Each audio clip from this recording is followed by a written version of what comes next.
Welcome to the deep dive. Today we're tackling a really fascinating topic, one that actually quite a few of you have asked about, the Tuareg people. And our main source, our guide for this, is Omar Al-Ansari's book, The Blue Men, The Strangers, Myth and Reality. Yeah, that's a great resource. So think of this as, your way into understanding this really compelling and often, misunderstood group. Absolutely. Al-Ansari's work, it really tries to peel back the layers, looking at their history, sorting fact from, fiction, and looking at their lives today. Gives us a solid base. It really does. A strong foundation to understand this nomadic society. Okay, exactly. So our mission here is basically to pull out the key insights from the book, give you, the listener, a clearer picture of who the Tuareg are, their long history in the Sahara, how they've interacted with others, and crucially, the challenges they face right now. Right. Okay, so let's start with the name itself, Tuareg. That's the common term we hear, but it's not the whole story, is it? No, not at all. That's right. Within their own communities, you're much more likely to hear them call themselves Keltamashek. Okay. Which pretty straightforwardly means speakers of Kamashek, their language, which is a Berber language. Right. And then, of course, there's that really evocative name, Blue Men. Yes. Where does that come from? Well, it comes from the deep indigo dye used in their traditional veils, especially the ones the men wear, the tattlemust. Ah. And the dye is just so intense and often rubs off and stains their skin blue. It's a really striking visual marker. It really paints a picture, doesn't it? A powerful image. So, okay, let's dig into their roots then. How far back are we talking for the Tuareg in North Africa? Well, their history is deeply tied into the ancient Berber populations of North Africa. Al-Ansari, he draws connections to groups like the Garamantes. The Garamantes, okay. Yeah, they had this significant civilization, really, in the Sahara centuries before the Common Era. These were people who really learned how to thrive in a tough environment. Much like the Tuareg later. Exactly. And what's really interesting, I think, is their social structure.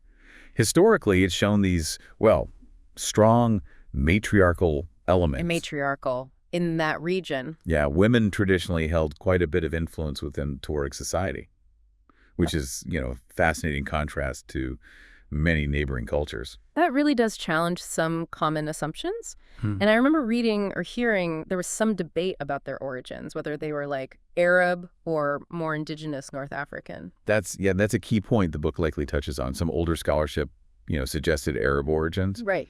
But more recent work, and Al-Ansari's perspective seems to align here, strongly supports their Berber ancestry. And the evidence for that is? It's in their language, Tamashek. It's in their social customs, those matriarchal traces we mentioned, and just their sheer long-standing presence in the region way before major Arab migrations. Okay. It just highlights how, history and identity aren't always straightforward. They get reevaluated. And they have their own script too, don't they? Tifana.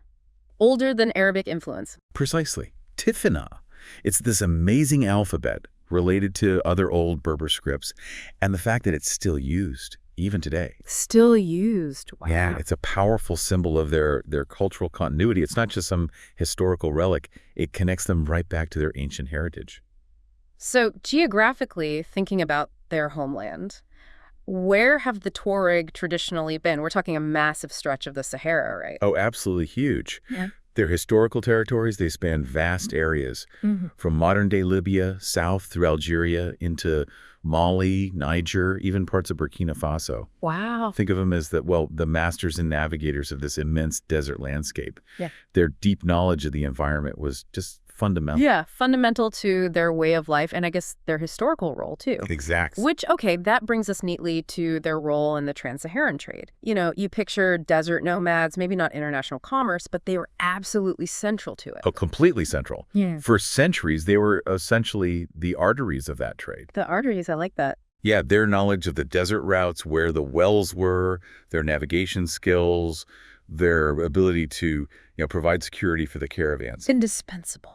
Totally indispensable. For moving valuable stuff like gold from West Africa, salt from the Sahara mines, slaves, other goods, major hubs like Timbuktu. Timbuktu, yeah. They flourished partly because of these networks that the Tuareg facilitated and often controlled.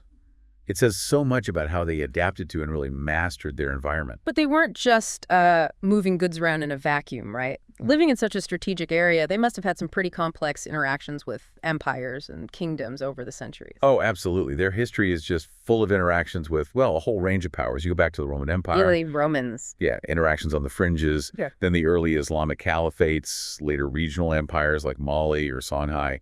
There were times when Tuareg confederations were really powerful. Let's hold sway themselves. It's exactly. Controlling trade routes, sometimes even challenging established states. But conversely, they also fiercely resisted anyone trying to move into their territory or impose outside authority. So a constant push and pull. A very dynamic relationship between, a nomadic people and settled powers. It raises all sorts of questions about control, influence, survival.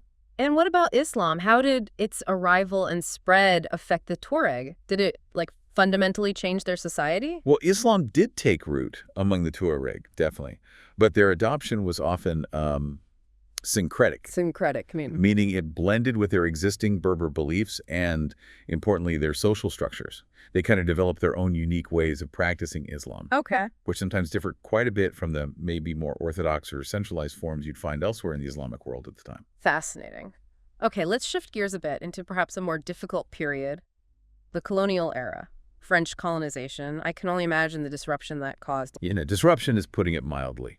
The French colonization of North and West Africa, mostly 19th and early 20th centuries, it was just a period of profound upheaval for the Tuareg. They resisted, though. Oh, strongly.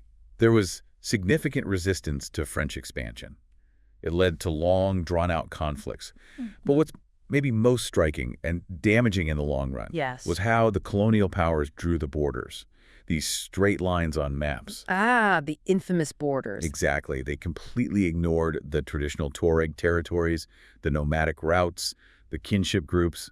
They just sliced right through them, splitting communities between these new colonial entities, which later became nations. And that artificial division just had massive consequences down the line. Huge, long-lasting consequences. So these lines drawn by France essentially suddenly cut through centuries of movement, trade, family ties. That must have created enormous problems when those colonies became independent countries. Precisely. The post-colonial era, it just brought a whole new set of challenges. The Tuareg often found themselves as, marginalized minorities within these new nation-states. States that didn't necessarily reflect their identity or needs? Right. Their traditional nomadic lifestyle, their desire for maybe more autonomy, it often clashed with the governments who were trying to build unified nations. Centralized power. Leading to tension. Yeah, leading to feelings of disenfranchisement, neglect, and ultimately, tragically, to several major Tuareg rebellions, particularly in Mali and Niger. Right, in the late 20th, early 21st centuries, I remember hearing about figures like Mano Dayak in Niger. Yes, he became a prominent figure, a symbol of those struggles for recognition and rights. And it's important, I think, for us to understand, and for you listening, that these conflicts weren't just, random violence. There were deep historical grievances involved. Very different perspectives on all sides. Absolutely crucial. Al-Ansari's work, I imagine, really tries to present these complexities. You have the Tuareg demands for self-determination, or at least greater autonomy, recognition of their culture, a fair share of resources, and then you have the perspectives of the national governments, concerned with, national unity, territorial integrity, security. It's a really complex web. A tapestry, as you said, of historical grievances mixed with very contemporary political realities. Exactly. And sadly, this isn't just history. Even today, the Tuareg face really significant hardships. What are some of the most pressing issues right now? Oh, there are many. Displacement is a huge one. The refugee crisis, ongoing humanitarian needs, these are critical concerns for large numbers of Tuareg. Driven by ongoing instability, conflict in the Sahel region, climate change impacts too. It's forced so many to flee their homes, ending up in really precarious situations in refugee camps, often relying heavily on international aid. That sounds incredibly difficult. And what about the dynamic between the Tuareg and other ethnic groups in the region? Is it always conflict? Well, that's another complex layer. Yes, tensions and conflicts do happen, sometimes over resources like land and water, sometimes manipulated politically. But it's not the whole picture. Okay. There are also instances of cooperation, intermarriage, shared interests in just navigating these incredibly difficult circumstances together. It varies a lot place by place. So we're still seeing these major political and socioeconomic challenges, particularly in places like Mali and Niger. What's the kind of general situation on the ground now, if we can even generalize? It's very tough to generalize, as you say. It's extremely dynamic, often very localized. Peace agreements have been signed at various points. Right, the Algiers Accords, things like that. Exactly. But implementing them fully on the ground has been incredibly difficult. Underlying tensions often remain, sometimes flare up again. And the causes people point to. Diverse views there, too. Some point to governance issues, economic disparities, lack of development in Tuareg areas. Others focus on the unresolved historical issues, the marginalization, and then there's the impact of external factors, like jihadist groups exploiting instability. And you mentioned climate change earlier. Yes, and that cannot be understated. Environmental factors like recurring droughts, desertification, they're putting immense pressure on the traditional pastoralist way of life. Which forces more displacement, more competition for scarce resources. Exactly. It compounds all the other political and economic problems. Yet somehow, despite all of this conflict, displacement, environmental pressure, there seems to be this incredibly strong, persistent drive to preserve their unique cultural heritage. Absolutely. It's remarkable, actually. Despite everything, the immense pressures of modernization, the cycles of conflict, the Tuareg have shown incredible resilience in safeguarding their culture. How so? What forms does that take? Well, keeping the Tamashek language alive, promoting the Tifana script, their incredibly rich traditions of music, think Tinariwen. Ah, yes. The musicians. Right. Their oral poetry, their distinctive social customs, the intricate craft work. These aren't just quaint traditions. They are vital efforts for the survival of their unique identity in a world that's changing so fast around them.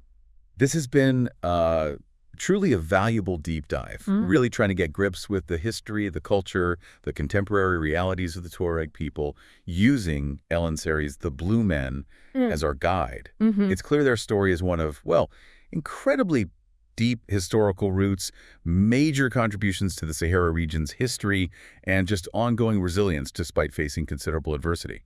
Yeah, and Al-Ansari's book, from what we've discussed, sounds like it offers that rich, multifaceted view, history, politics, probably personal stories woven in, giving a much more complete understanding than you often get. Definitely. So for you listening, here's maybe a final thought to take away and reflect on. Thinking about this long, complex history of the Tuareg and all the intricate challenges they face today, what broader lessons might we draw about things like identity, the struggle for self-determination, the enduring legacy of colonialism in other parts of the world facing similar issues? Yeah. And maybe consider how that cultural richness, that resilience of the Tuareg people, how it manages to endure despite just immense obstacles past and present. It's a powerful question. It is. Well, thanks for joining us on this deep dive.